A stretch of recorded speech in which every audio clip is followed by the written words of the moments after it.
some of these things can be as simple as starting to share your stories about what gives you meaning and purpose in your life. And when leaders especially share those stories, they now open the invitation up for other people to share their stories, and they're role modeling. This is important. This is the spark that makes work come alive for us and creates magic in the mundane.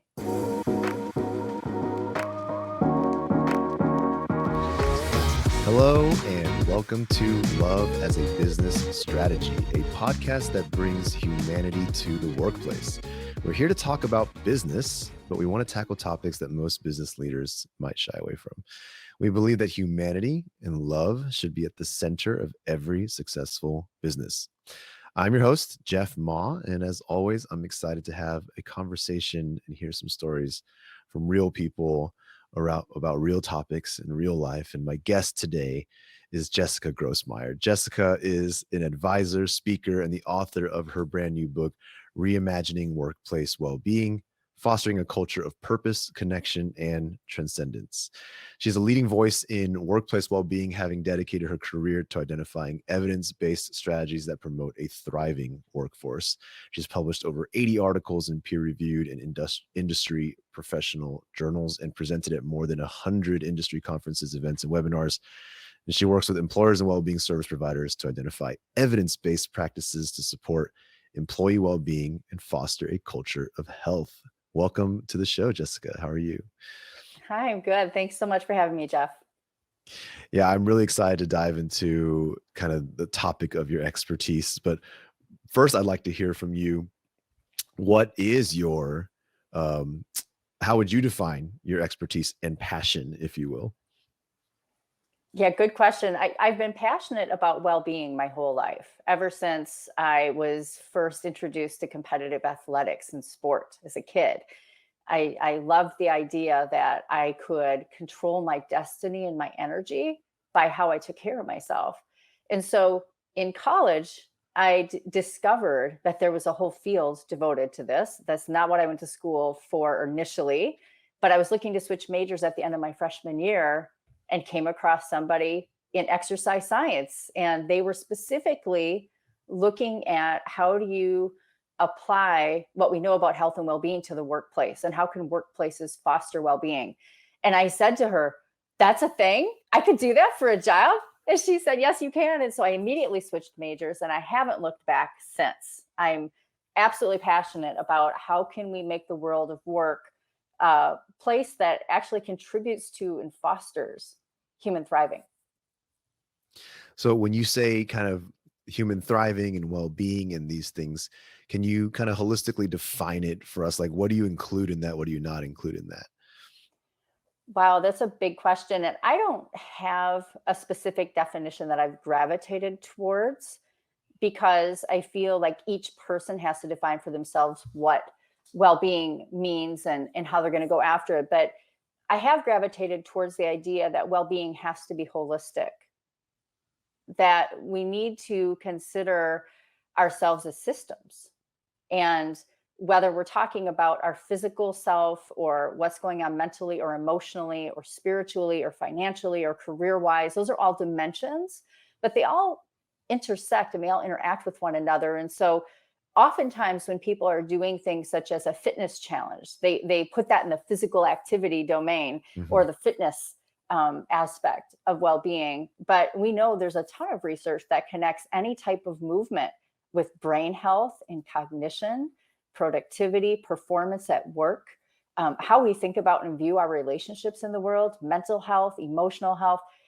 So I feel like it's a false narrative to say you're focused on any one specific area of well-being. And my work has recently pivoted to include spiritual well-being, because it's been long recognized in the world of wellness. Early models from the start of the field include spiritual well-being as part of one of the dimensions, and yet workplaces are often reluctant to address it. And so the past year, I've been focusing a lot more on what does the research have to say about spirituality, and how can workplaces support that dimension as part of a holistic approach.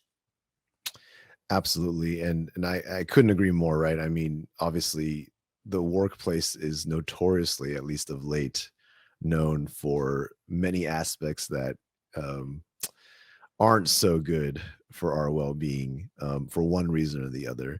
So how do you view that problem, I guess, or that state of the situation, and where does that problem lie in your analysis?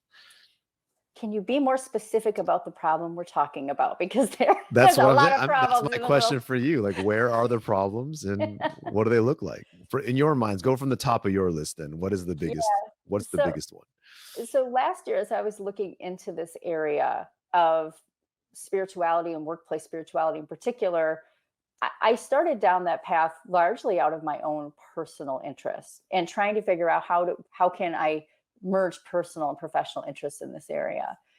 And I started to see that the way the research has talked about spirituality is talked about people having a sense of meaning and purpose in their work, that they want to have a sense of feeling seen, valued, and heard in the workplace. They want to feel connected to something bigger than themselves. And when we started to see the great resignation waves begin, that started while I was in the midst of this study. And they asked people who left their jobs in 2021, which was the largest on record ever voluntary quit rate recorded by the Bureau of Labor Statistics. They asked them why they left their jobs. And they said, I want more meaning and purpose in my work.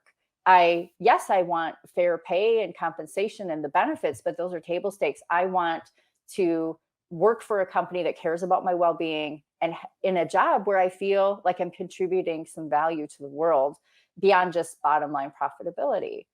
And so I was reading this and I was reading about how the research has defined workplace spirituality, and I saw a total alignment there.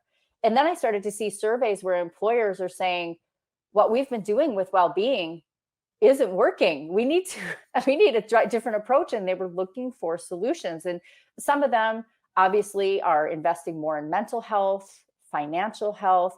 Those are very important things, but it didn't address these other needs that I was seeing. And so that was one of the first real epiphanies for me as I was doing this research is there is a need that COVID and the pandemic and everything else has cracked open for us, this window of opportunity where we've identified there's a greater need that needs to be met. And there are already established solutions with research that shows workplaces how to address these needs. So that was the real spark for me in aligning this work. So what are those researched and established solutions for our information? Right. So I break this down into three elements. And when people talk about workplace spirituality, it's a huge ocean of thought. It's a big body of work. I can't claim to have studied all that is out there. But the three things that bubble up across most definitions include what I mentioned earlier. People want a sense of meaning and purpose in their work. So let's start there. People want a sense of connection and belonging at work and to feel connected to something bigger than themselves, which I call or label transcendence in the book. And then I break down, okay, these are the three areas. How have workplaces actually been addressing these three areas? And why would they want to? What does the research say is the connection between each of these three areas and employee health and well-being, as well as some of the things business would care about, like employee engagement with their health and performance and other types of outcomes that businesses care about. And so that makes more sense now because I was going to ask about your subtitle of your book, Purpose, Connection, and Transcendence. Um, do you mind if we dive into each of those just a little bit? Absolutely. Let's. So starting with purpose, right? Kick me off here so I can get a feel for the framework, right? Right. When we're talking about workplace well-being, I like how you subtitle it fostering a culture of blank, and the first one being purpose. So paint for me the picture of a culture of purpose. Right. I think we have to pause just for a moment, Jeff, if you won't mind, and talk about what do we mean by culture, because that's a word that's been bandied around about quite a bit. Sure.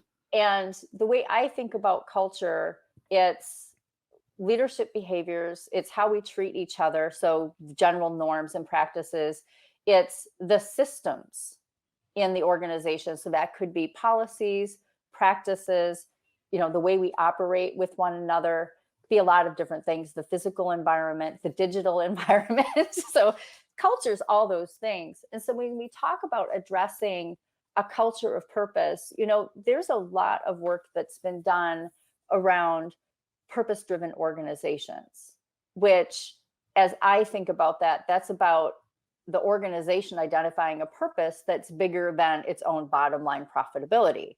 Like Patagonia, we're all about saving the planet. That is their bigger purpose. And that can inspire people who are looking to align with that purpose. But when I talk about it, I'm also acknowledging that we need to engage and activate individual employee purpose. Mhm. And that means, does what I'm doing every single day in my job, whether I'm in a bakery or retail or manufacturing or a whole host of unglamorous work that might be kind of mundane sometimes, Mhm. how do I find meaning and purpose in the every single day work of my job? Yes, I can be inspired by a broader purpose that serves something greater in the world, but how do I ignite that sense of purpose every single day when I come to work? And so, how do organizations do this? I think, first of all, they need to help people ask themselves the question, acknowledge that it's important. And we know from workplace well-being research, and that's what I've focused the last 25 plus years of my life on, is workplace well-being research. We know that you need to take a strategic approach and not just do one-off programs. And so, when we're looking at activating individual purpose, yes, it's helpful to have individual programs and education that help people think about their purpose in life, identify that for themselves, and then think about, well, how does this apply to my work? How can I live out my purpose every single day, no matter what I'm doing, whether it's at work or at home or in my community? And so, people can offer individual programs, but a more strategic approach would be for the organization to actually make that part of its mission, that we are going to help each employee ignite their purpose and align that with the organization's broader purpose. And so, that alignment work can take a lot of different forms. But I think, first and foremost, it's about recognizing we do this because it is to the benefit of the individual. And if we can use a people-centric approach and Mhm. recognize that this is an innate human need that every single person shares, no matter what job they're in. It doesn't have to be just white collar work. It can be any job, because this is an innate human need, that we need to appreciate that. And let's make the workplace a place where people can actually identify that for themselves and live it out. And so, it starts by naming that, and then we can role model it through leadership. There are some organizations that have done this, and they've started with leaders. We've seen a lot on purpose driven leadership, right? And helping leaders to identify what is their purpose as a leader and how can they serve others. And so, we have a whole servant leadership and conscious leadership movement that's emerged from that. Mhm. I think the challenge is that people stop there. We need to continue it down and say, okay, now how do I activate that for my teams and for individuals? And, managers and supervisors are uniquely positioned to do this, because when they're talking to employees about their work life experience, and are they feeling good about what they're doing at work, what are their professional goals and aspirations, what are their dreams, they are uniquely situated to help employees discover how to align their individual purpose with what they're doing in their work. And so, you can build this into managerial and supervisory training so that they understand how to ask those questions and have tools to have those conversations. But then we also need to help them think about, well, what is my role of influence as a manager and supervisor in contributing to thriving for every single person that I lead? How can I do that? It's actually sharing your own story of what you find meaning and purpose in. And it doesn't just have to be in your job. There are so many parents no matter what level of employee you are in the organization. And for them, that's their number one thing. But there's been this, I think, this dichotomy of we need to leave all the personal, family, life stuff outside the workplace and we can't bring it in. Mhm. And so some of these things can be as simple as starting to share your stories about what gives you meaning and purpose in your life. And when leaders especially share those stories, they now open the invitation up for other people to share their stories, and they're role modeling. This is important. This is the spark that makes work come alive for us and creates magic in the mundane. I couldn't agree more. And I think, when we say bring humanity to the workplace, we really just talk about, when we say love, even, we're really just talking about putting people at the center of our decision making, right? Mhm. Putting people first. And I think that too often we're seeing the bottom line being first and people being pawns or resources to that end. Mhm.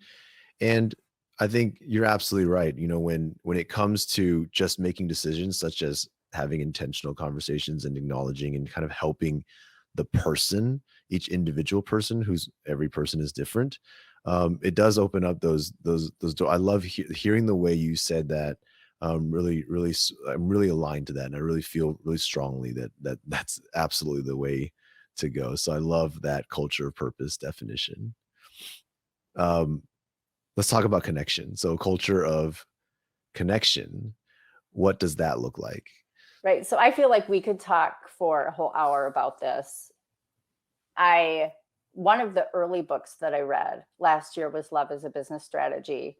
And I was so inspired by it because I was also starting to read then about connection. And I feel like that book really laid out the strategy.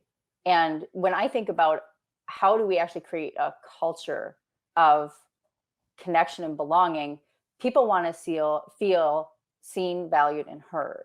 And you summarize it perfectly in your book when you talk about how what we need to do, it all starts with behaviors and identifying what are the values this organization cares about.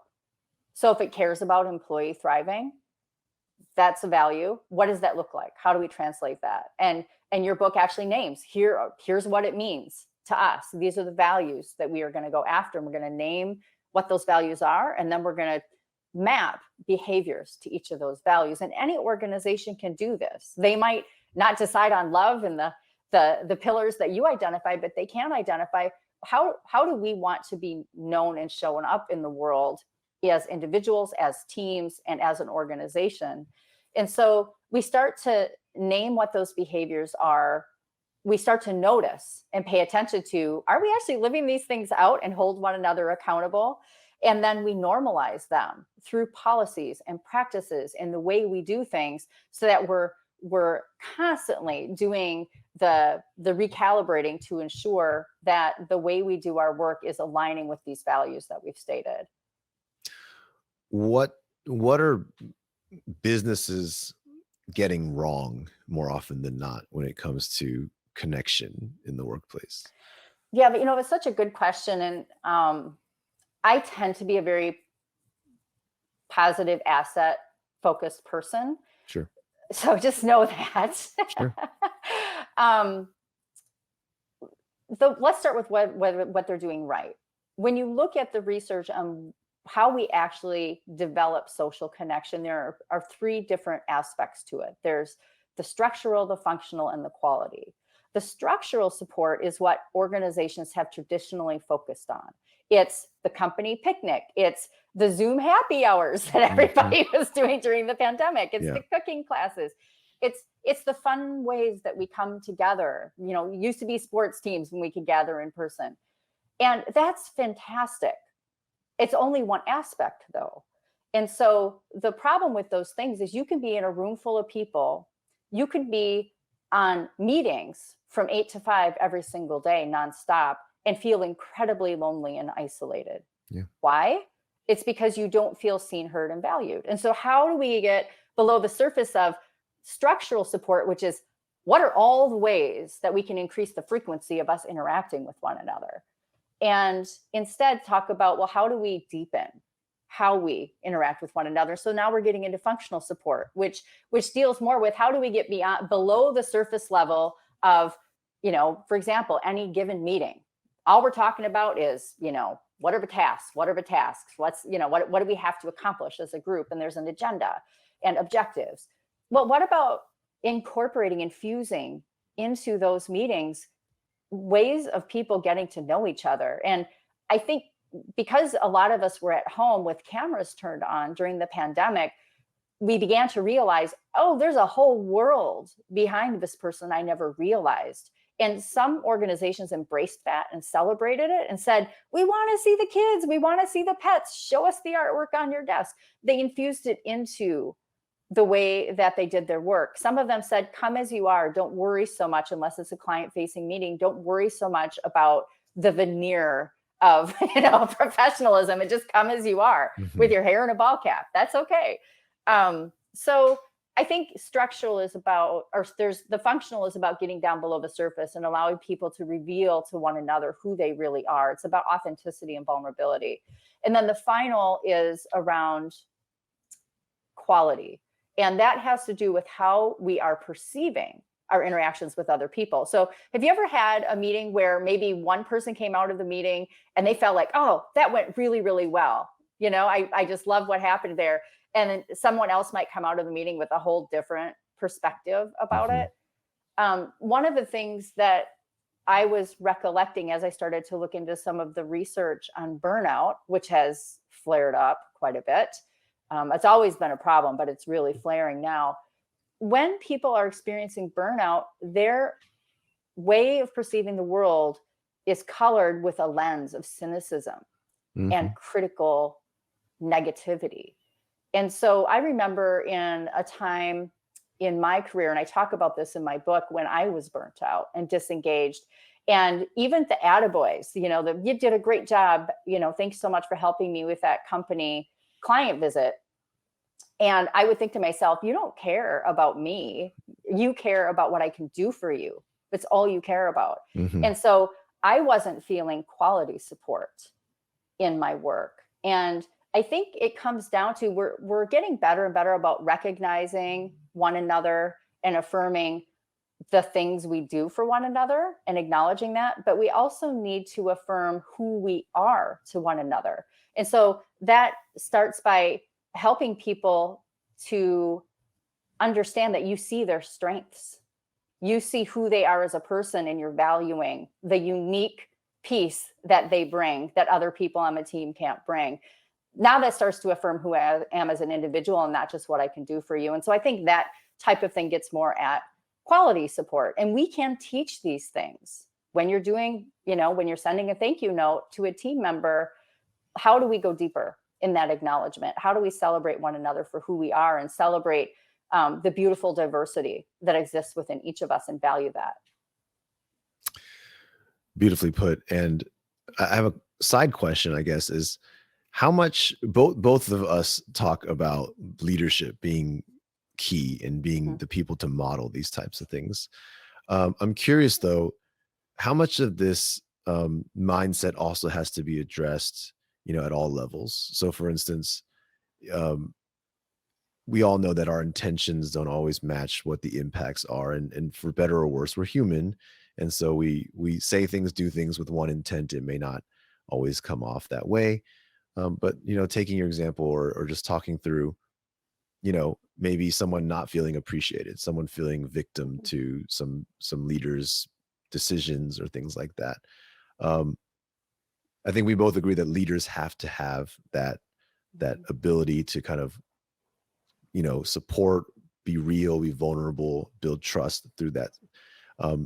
How much of that in your mind of that equation is also on the recipient, on the person to receive the quality, to be able to have a mindset that, forgives or is able to, maybe they've had only bad bosses their entire life. So how much of is it on them to be able to also say, you know what, maybe I'm making myself a victim here, or things like that? Yeah, I think there needs to be a real reciprocity in our relationships with one another at work. So everyone owns the culture, not just the executive leader, not just the manager and supervisor. Every single person owns the culture, because if it's about naming, noticing, and normalizing, every single person has a responsibility to do that. And so it starts with, what do I value? What is my meaning and purpose? How does that align with what our team and our organization is saying is the way we want to do things around here? Hopefully those things are aligned. And then it's about reinforcing that. And so leaders, obviously, they help with the naming. They also help with the noticing and the role modeling. But then we need to build accountability systems in. And that's a tough thing, because the foundation for that is trust. If I speak up and say something, is there trust there? Do I fear recrimination for that? And in some organizations, that's not the case. And it might be in some parts of the organization and not in others. I have a very dear friend who has a wicked bad boss, who is not the kind of boss you would ever be comfortable raising. When you treat me this way, it makes me feel degraded, dehumanized, small. It's not helping me perform at the level that this organization needs. And it's not just my problem, right? She would never be able to say that. And so she's got to work through the layers and talk to somebody in HR, or talk to, not going behind necessarily the leader's back and getting them in trouble. But when there is a fear factor there, and you're not able to walk into somebody's office, especially in a position of power, and say things directly to their face, you have to work through the systems that do allow you to notice that.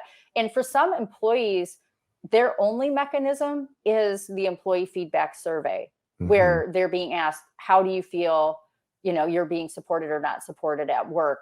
The manager, supervisor feedback forms. Some organizations don't even have that. And so that's a real problem. If the organization doesn't even have those feedback loops and systems that give employees voice, especially when there is fear and distrust, we have to start there. We can't expect the individual to step up and take ownership for naming and noticing when things are counter to values, when there are no mechanisms to do that safely.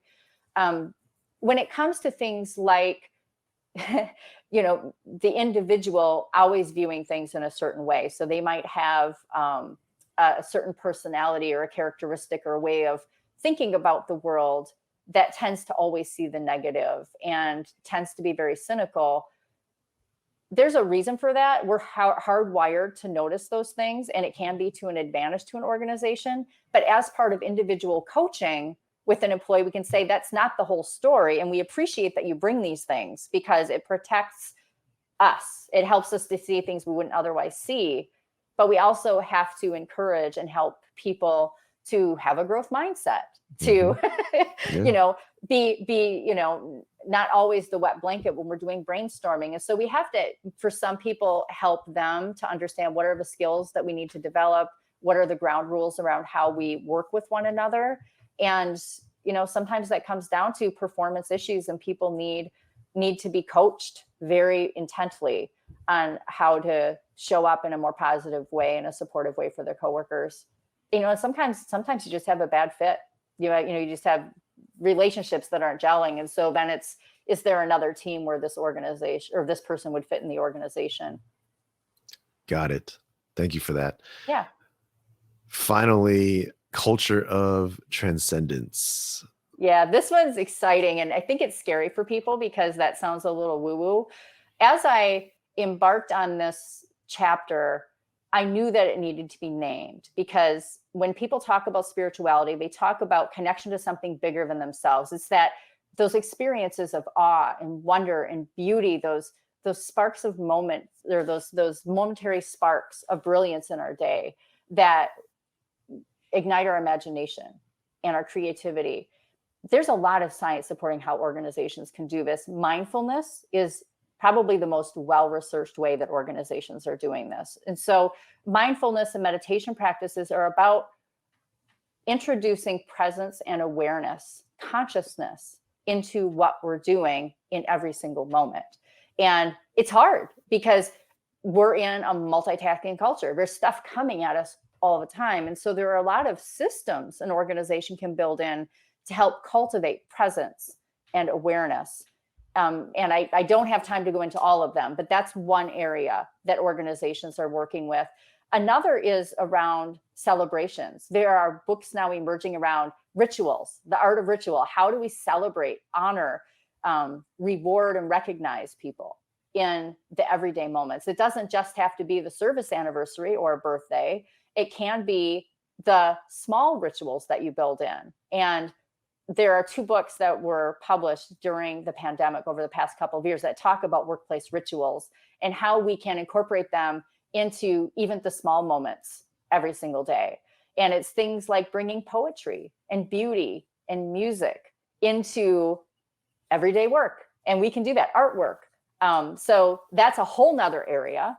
And then exposure to nature is a huge area. A lot of people experience transcendence when they're in nature. And so that's why we do the team building hikes, right? That's why we expose people to nature, whether it's bringing the outside in through windows and plants and fountains into the workplace.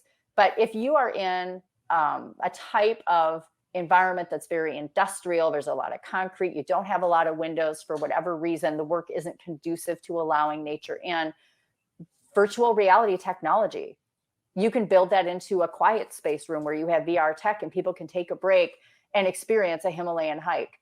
And when they're studying transcendence and awe in a lab, they use VR technology to create those self-transcendent experiences for people so that they can study what happens when people experience transcendence. So it's entirely possible to bring these strategies into the workplace. That's awesome. I love it. There's so much more for me to learn across this and all the other things that you have written about and talked about. But of course, I want to also save time for you to talk about the book itself and what you're working on so that people can follow and get in touch with you. What's the best way? Can you talk about the book a little bit and how to reach you? Yeah, thanks. So the book, first and foremost, it was written for people who have responsibility for people well-being in the workplace. But one of the things that has really surprised me is the number of people who are buying copies for friends, for colleagues, and they're passing around. I'm like, wait, they don't have responsibility for HR or benefits or whatever. And they're like, everybody can do this. And so that's one thing. One of the things that I incorporate into the book, and I made a very conscious decision to do this, was to open each chapter with my own personal work life spirituality story, my journey. And it starts with quite a big wake-up call that I experienced in my journey about 10 or more years ago, and how it really surfaced to me answering these bigger questions, why I needed to do that and how I did that. And that's what has led me down the whole road of discovery in this area. So that's the way I approach the book.